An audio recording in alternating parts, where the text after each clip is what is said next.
Balik lagi bersama saya, Gumilar. Dan saya Sherly, izinkan kami untuk memandu sebagai moderator di acara Clip Clip on on Check Check Podcast Podcast Fab. Fair. Ya, kita nggak cuma berdua di sini, Iya. kita ada narasumber hebat kita yang cantik dan cantik ganteng. ganteng. Ada narasumber kita yang pertama Mas Ilham Budi Utomo dan Mbak Khofifah. Ya, mungkin boleh Mas Ilham dan Mbak Khofifah memperkenalkan diri, silakan. Perkenalkan, nama saya Ilham Budi Utomo dari mahasiswa manajemen angkatan 19 Fakultas Ekonomi dan Bisnis. Saya alumni dari Kampus Mengajar angkatan 3. Ya, halo teman-teman semuanya. Perkenalkan, nama saya Khofifah, mahasiswa akuntansi angkatan 19 dari Fakultas Ekonomi dan Bisnis Universitas Wijaya Kusuma Purwokerto, dan saya alumni dari Kampus Mengajar angkatan 3. Alumni Kampus Mengajar semua ya. Berarti untuk awal-awal nih. Kampus Mengajar itu sih sebenarnya apa, Mas? Dari sini kok namanya Kampus Mengajar itu gimana maksudnya? Oke, aku jelasin ya buat teman-teman semua. Kampus Mengajar itu salah satu kegiatan dari Kampus Merdeka ya teman-teman. Kampus Mengajar itu sebuah kayak arahan dari Kemendikbud, dari Pak Makarim sendiri melihat kegelisahan daripada saat masa pandemi dulu, pada saat COVID gitu dulu. Karena kadang-kadang pada guru SD dan SMP itu belum bisa penerapan teknologinya. Jadi dari Pak Makarim sendiri itu menggagas untuk mengajak mahasiswa untuk terjun langsung untuk mengajar di SD, SMP gitu. Jadi kita Kampus Mengajar itu kita membantu mengajar di SD. Jadi bukan hanya mengajar aja. Kita membantu administrasi, kita membantu tentang sekolahan, apapun itu yang ada di SD, kita membantu semuanya. Asik banget sih kegiatannya untuk Kampus Mengajar ini. Kampus Mengajar berarti kita jadi guru dadakan ya di SD atau SMP. Betul. Untuk Mbak Khofifah nih, persyaratan mengikuti Kampus Mengajar itu apa aja sih, Mbak? Untuk persyaratan Kampus Mengajar itu nggak terlalu sulit kok. Yang pertama kita itu punya niat sih, harus punya niat untuk ngikutin Kampus Mengajar ini. Terus yang kedua pastinya kita jadi mahasiswa aktif, baik dari program studi vokasi baik PTN maupun PTS, tapi yang bernaung di bawah Kemendikbudristek.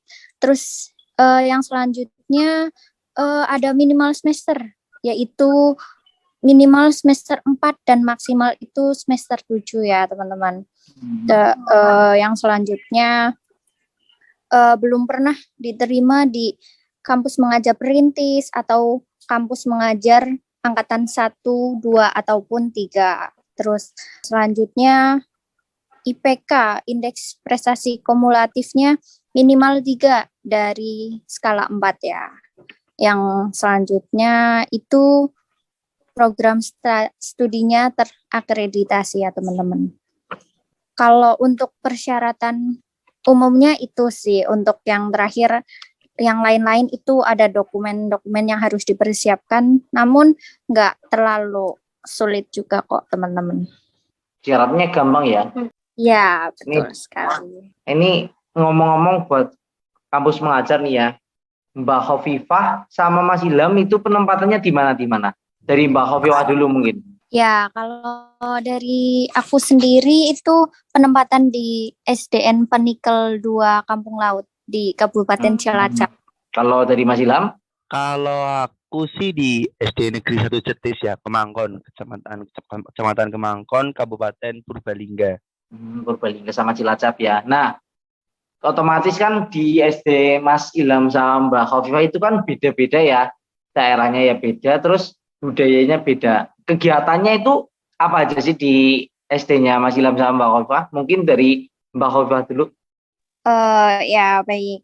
Mengenai kegiatan KM sendiri itu tergantung program kerja yang kita usulkan sendiri ya teman-teman. Untuk di SD aku itu terfokus di 4 kegiatan. Yang pertama itu program literasi, kemudian program numerasi, terus yang ketiga itu membantu administrasi, terus yang terakhir itu membantu adaptasi teknologi. Dan untuk yang lain-lain masih banyak kegiatan tergantung kita mengusulkan program kerja yang kita usulkan dan kita sosialisasikan kepada guru-guru. Oke, di Cilacap itu ya. Kalau di tempatnya Mas Ilham itu apa aja Mas Ilham? Untuk kalau kegiatan sih ya, kalau kegiatan yang diarahkan ya dari Pak Makarim, Pak Nadim, itu sebenarnya ada 3. Yaitu mengajar, itu jelas. Terus membantu administrasi sekolah. Terus membantu adaptasi teknologi. Nah, itu yang diperintahkan oleh Pak Kadim Makarim. Dan benar tadi yang disampaikan sama Mbak Viva, kalau semua program kerjanya itu sesuai dengan apa yang teman-teman tim kampus mengajar di SD itu rencanakan. Tapi harus ada keterkaitan dengan 3 yang apa yang diperintahkan oleh Pak Makarim itu. Jadi di SD kita membantu mengajar, kita membantu administrasi, baik itu perpustakaan, kita juga bantu teknologi, penerapan teknologi. Contoh aja yang kemarin itu AKM kelas, itu asesmen kumulatif minimum. Itu yang kemarin diterapkan oleh Kemendikbud sehingga supaya anak-anak itu mengetahui dan guru-guru itu mengetahui tentang AKM kelas itu. Seperti itu. Itu untuk kegiatan-kegiatannya. Sebenarnya masih banyak lagi kegiatannya, tapi kalau misal diceritakan panjang lebar kayaknya sampai sehari full ini nggak selesai, kurang jelas. Tapi tetap asik ya, kegiatan-kegiatannya itu tetap asik semua ya. Asik-asik karena kita langsung bercengkrama langsung dengan anak-anak, kita main-main bareng. Ibaratnya kita lagi kayak nostalgia kembali ke masa lalu, kita kembali main sama anak-anak. Oke, asik juga ya. Nah, buat Mas Ilham sama Mbak Hovifah ini kan nggak cuma ikut kampus mengajar, ikut organisasi yang ada di kampus juga, itu kan pasti waktunya tuh kurang lah ya. Itu cara bagi waktunya gimana biar kayak seimbang gitu? Buat dari Mas Ilham dulu. Oke. Kalau dari saya sih, karena saya juga ikut organisasi di BEM ya, dan alhamdulillah diamanahi sebagai presiden BEM. Tentu saja kadang ada kalanya ada suatu kegiatan yang saling bertubrukan gitu. Tapi di sini kita karena udah mulai dewasa ya teman-teman semuanya, kita ada yang namanya skala prioritas. Jadi kita bisa memprioritaskan mana terlebih dahulu yang sangat membutuhkan kita, sehingga kita bisa membagi-bagi waktu antara yang satu dengan yang lain. Dan kebetulan lagi, alhamdulillah, saya itu nggak jauh-jauh banget dari rumah saya. Itu masih di sekitar Purbalingga, dan rumah saya itu juga Purbalingga. Jadi masih satu kabupaten. Dan setelah saya selesai ikut kampus mengajar atau selesai mengajar di SD, saya langsung ke Purwokerto untuk ya sekedar bercengkrama dan mengurusi organisasi dengan kawan-kawan di BEM FEB. Seperti itu kalau dari saya. Oke. Dari Mbak Hovifah? Dari saya sendiri pastinya bikin skala prioritas dahulu ya, sama kayak Mas Ilham. Terus saya memprioritaskan mana yang patut dinomorsatukan dan selanjutnya. Kalau dari saya sendiri itu program kampus mengajar itu saya prioritaskan dinomorsatukan untuk dari kegiatan keluarga, terus organisasi. Sedikit cerita ya teman-teman sekalian. Setiap harinya dari saya sendiri pastinya ngelaksanain program kampus mengajar ya di SD. Terus setelah urusan di SD itu selesai, kemudian bermainlah dengan keluarga, entah itu membantu keluarga, terus bermain bersama keluarga, ponakan atau dengan yang lain. Baru nanti setelah malamnya saya sedikit mengurusi kegiatan organisasi itu, entah berbincang-bincang dengan teman-teman organisasi atau dengan staf-staf saya. Kebetulan saya diamanahi jadi menteri oleh Mas Ilham sendiri. Untuk kalau kegiatan organisasi secara offline kayak gitu, bertemu secara langsung, biasanya kan saya jadwalkan untuk di hari Sabtu dan Minggu. Kebetulan di hari tersebut udah tidak ada acara KM. Mungkin seperti itu kalau dari saya teman-teman. Oh, berarti ini Mbak Khofifah sama Mas Ilham sama-sama BEM ya, Mbak? Sama Mas? Iya, Iya, kita sama-sama kebetulan dari kita BMFEB. Oh, satu sama-sama dari organisasi. BEM. Oh, ini kan ngomong-ngomong tentang lokasi Mas Ilham sama Mbak Khofifah ya, dapat SD-nya itu Mbak Khofifah di Cilacap, Mas Ilham di Purbalingga. Nah, ini sih sebenarnya itu dapat domisili apa Mas Ilham milih sendiri atau mungkin gimana? Dari Mas Ilham dulu, wes.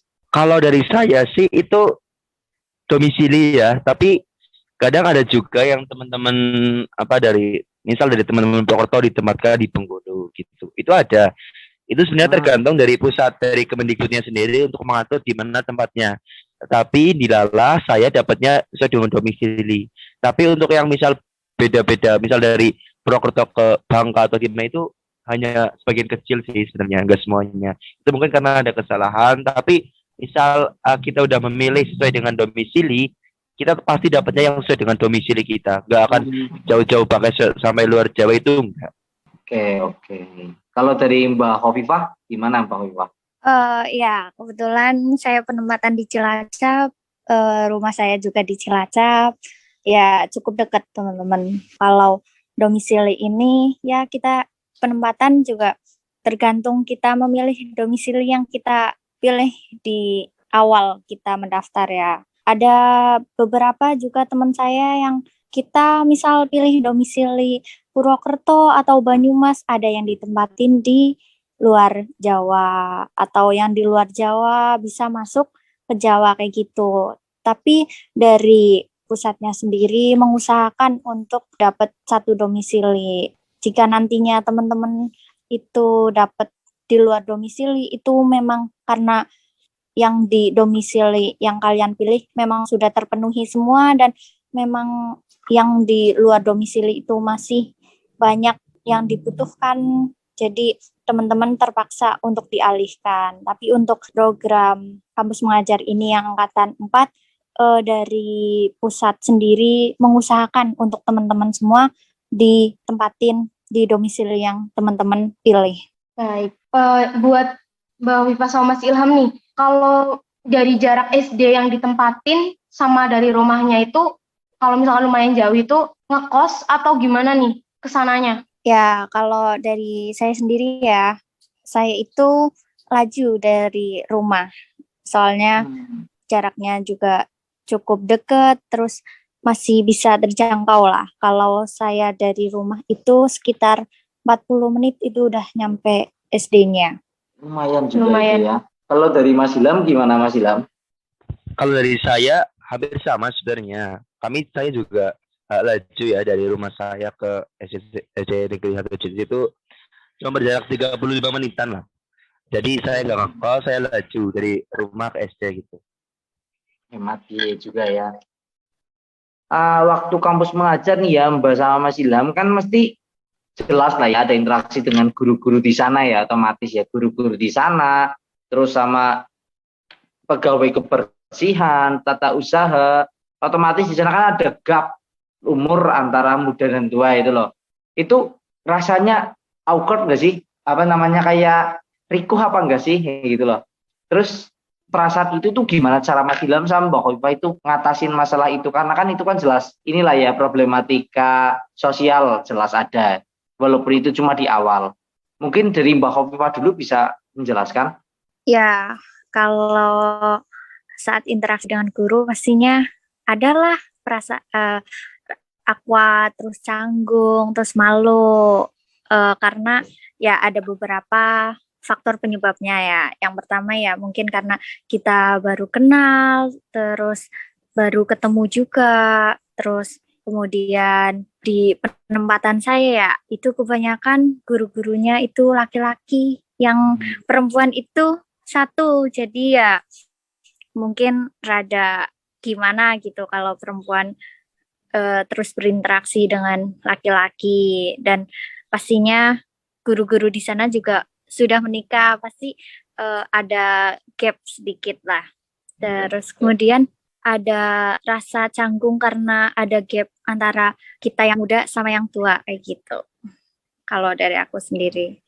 Kalau dari Mas Ilham itu gimana Mas Ilham? Kalau dari aku sih ya, di awal sih, mungkin sama ya di awal pada saat kita awal masuk setelah canggung gitu, karena kita baru bertemu. Sebenarnya bukan cuma ke guru saja ya, kita coba baru ketemu sama teman-teman kelompok, itu baru pertama kali ketemu, langsung diberikan sebuah misi untuk kita mengabdi di SD selama sekitar 4-5 bulanan gitu. Kita langsung mengabdi di situ. Pasti ada rasa canggung antara kita. Apalagi dengan guru-guru juga yang kisarannya lebih tua daripada kita. Tapi di situ kita jadi belajar. Kita jadi belajar bagaimana cara kita menghadapi orang yang lebih tua, tapi dalam satu tim. Kadang kan kalau dalam kita dalam berinteraksi di rumah itu karena kita menghormati dia orang tua, dia orang lebih tua dari kita, bukan sebagai tim. Dan di sini di SD kita, di SD nanti itu kita sebagai tim antara orang yang lebih muda dengan orang yang lebih tua, kita jadi satu tim. Jadi kita benar-benar sangat merasakan sekali bagaimana pola pikir orang tua dengan pola pikir anak muda. Tapi di situ kita bisa saling belajar sih. Itu adalah suatu pengalaman yang bisa kita lupakan. Kita belajar bareng-bareng. Orang tua kadang belajar dari kita juga belajar dari orang tua. Mungkin itu sih. Yang penting sering-seringin kita komunikasi dengan para guru sehingga kurangnya gap. Jelas gap ada, tapi kalau kita udah komunikasi, gapnya pasti berkurang. Itu cara saya untuk mengatasi masalah antara jarak umur antara saya dengan guru-guru yang ada. Sering-sering ngobrol lah ya Mas sama orang tua gitu ibaratnya. Iya betul, sering-sering ngopi aja sama bapak ibu bapak guru gitu di kantin atau di dapur, sering-sering ngopi gitu. Oh iya nih, dari pengalaman kalian ikut kampus mengajar ini, ada nggak kayak pandangan kalian yang berubah misalnya terhadap anak kecil gitu? Kayak misal kalian tuh jadi ngerasa, oh ini tuh yang dirasain guru saya dulu gitu. Ada apa enggak perasaan? Iya, ada perasaan kayak gitu. Dari Mas Ilham dulu deh. Jelas. Kalau pengalaman seperti itu jelas ada banget. Mungkin cerita aja ya, cerita kecil terkait dengan perubahan pandangan saya terhadap anak kecil. Memang dulu saya suka sama anak kecil, tapi tidak, ya suka relatif itu. Semua manusia juga suka anak kecil. Tapi di sini ketika saya sudah mengikuti kampus mengajar, saya mulai merasa pendekatannya lebih ke anak-anak. Gimana anak-anak rewel, gimana anak-anak nangis, itu saya pernah merasakan. Apalagi pada saat ketika anak-anak pak itu ada yang nakal, itu langsung mengenai saya nggak tahu apa-apa, tapi anak-anak langsung wadul ke saya atau ngadu ke saya tentang perbuatan temannya yang nakal ke anak itu. Di itu saya udah kayak berperan sebagai orang tua dari anak itu, bagaimana cara mengatasi atau menenangkan anak-anak itu. Dan lagi pengalaman yang mungkin belum bisa saya lupakan adalah ketika saya sudah perpisahan dengan anak-anak, saya dicat oleh salah satu guru di sana. Yang kemarin kan udah berangkat ya, anak-anak itu mulai berangkat. Dan ada anak kelas 1 yang sekarang udah naik kelas 2 bertanya pada salah satu guru, Pak Ilhamzi di mana Bu? Oh udah jam 9 belum berangkat. Dia itu nggak tahu bahwa kita itu udah berpisah, kita udah perpisahan. Karena awal itu dia nggak berangkat, tapi dia tetap tanya saya di mana. Jadi itu pada saat saya membaca chat tersebut, saya agak terenyuh gitu mendengar anak-anak masih bisa memikirkan kita gitu. Itu sebuah pengalaman yang nggak bisa saya lupakan gitu. Karena kalau dalam mengajar ini satu-satunya yang mengajar gitu. Karena ke depan karena saya jurusannya bukan pendidikan, jadi saya nggak bisa mengajar lagi karena saya jurusannya ekonomi, saya mungkin nggak bisa mengajar di SD lagi gitu. Dari Mbak Hovifahnya sendiri gimana? Ya, dari saya sendiri pastinya banyak sekali pengalaman yang saya dapat tentang perubahan pada guru, pada anak-anak, terutama ya kalau perubahan mindset tentang anak-anak peserta didik itu, ya kita mengetahui karakteristik, terus tingkah laku, terus problematika yang anak-anak itu sendiri alami itu yang kadang membuat saya terenyuh kayak gitu. Terus dari cara berpikir, terus cara belajarnya dia juga sesuatu yang sangat membuat saya terkagum-kagum. Kemudian perubahan mindset tentang pekerjaan jadi guru ya, ibarat kita nggak boleh meremehkan pekerjaan guru. Biasanya kan adalah orang-orang yang menjudge kalau pekerjaan seorang guru itu pekerjaan yang remeh, terus kayak rendah kayak gitu. Itu tidak boleh ya teman-teman. Terus guru itu tidak semudah yang apa yang kita lihat. Apalagi guru SD itu yang notabene mengajar anak kecil, anak yang masih dalam tahap belajar, yang perlu tuntunan kita, itu menjadi sebuah tantangan baru buat kita. Terus dari guru itu harus membuat strategi, metode pembelajaran, terus guru juga harus menyesuaikan dengan problematika siswa-siswi yang dihadapi. Terus guru juga harus berkorban pikiran, kerja keras buat mengajar anak-anak SD agar nantinya semakin pinter dan dunia pendidikan semakin maju. Kayak gitu sih. Pengalaman yang sangat berkesan buat aku sendiri. Banyak-banyak sabar ya, Mbak. Ya, tentunya jadi guru itu harus banyakin sabar yang terutama itu. Pengalaman-pengalamannya bikin terenyuh Iya. hati ya. Jadi kembali ke pemikiran kita, anak-anak itu terlalu polos untuk Iya. berpikir itu. Pembahasan yang selanjutnya ini mungkin agak sedikit menarik ya ini ya. Masalah uang gitu loh, Mbak. Kalau nggak salah kan kampus mengajar itu ada uang sakunya ya, Mbak. Ini pasti nggak beda jauh ya antara Mas Ilham sama Mbak Hovifa ya. Mungkin salah satu aja boleh mewakili. Berapa sih, Mbak? Mas, uang sakunya itu berapa kalau boleh tahu? Kalau uang saku ya sebenarnya bukan uang saku namanya. Kalau dari asosiasi itu namanya biaya hidup gitu. Namanya biaya hidup. Bukan Ya, biaya gaji, hidupnya bukan berapa? uang saku, biaya hidup. Biaya hidup untuk 1 bulan itu dijatah 1.200.000 untuk 1 bulan gitu. Mantap. Lumayan. Lumayan. Terus ada tambahan untuk biaya UKT. Ada tambahan untuk biaya UKT. Kita diberi 2.400.000 gitu. Untuk Itu bayar untuk UKT berarti. tapi itu biaya UKT-nya untuk tahun depan. Jadi setelah kita mengikuti kamus mengajar baru dikasihkan untuk biaya UKT-nya. Jadi bukan di awal untuk biaya UKT-nya. Tapi udah lumayan ya, udah biasa buat bayar UKT sendiri gitu loh. Sangat lumayan sekali biar bisa membantu orang tua juga gitu. Jadi buat teman-teman semuanya, ayo ikut kamus mengajar biar bisa bantu orang tua, biar nambah pengalaman, dan juga jadi banyak relasi karena dari kampus lain juga bergabung. Jadi di sana bukan hanya dari satu universitas, tapi beda-beda universitas di dalam satu SD. Oke, rame-rame jadinya ya, nggak cuma sendirian ya. Buat Mas Ilham sama Mbak Hovifa, ada tips nggak buat gelombang selanjutnya untuk mengikuti kampus mengajar? Ya, dari saya sendiri ya, untuk tips program kampus mengajar untuk angkatan selanjutnya, itu dalam mengusulkan program kerja, hendaknya lebih memperhatikan berbagai aspek seperti situasi, kondisi lingkungan sekolah, situasi kondisi peserta didik, serta melihat kondisi jangka panjang agar nantinya program kerja tersebut dapat terlaksana dengan baik dan lancar sampai akhir masa tugas. Kemudian saya ada sedikit pesan ya untuk teman-teman sekalian untuk program kampus mengajar angkatan selanjutnya. Semoga dapat semakin maju, semakin berkembang, dan dunia pendidikan di Indonesia semakin lebih baik. Itu teman-teman. Oke, dari Mas Ilham? Kalau dari saya, atau dari yang disampaikan Mbak Viva, untuk program kerja, kalian harus lihat kondisi SD, kalian juga harus lihat dampaknya mau buat apa program kerjanya, untuk siswa, untuk guru, itu harus diperhatikan. Terus, pesan juga untuk teman-teman yang sudah mendaftar kamus mengajar dan sudah lolos, ya tinggal menunggu penempatannya dan sosialisasi, ikuti sosialisasinya.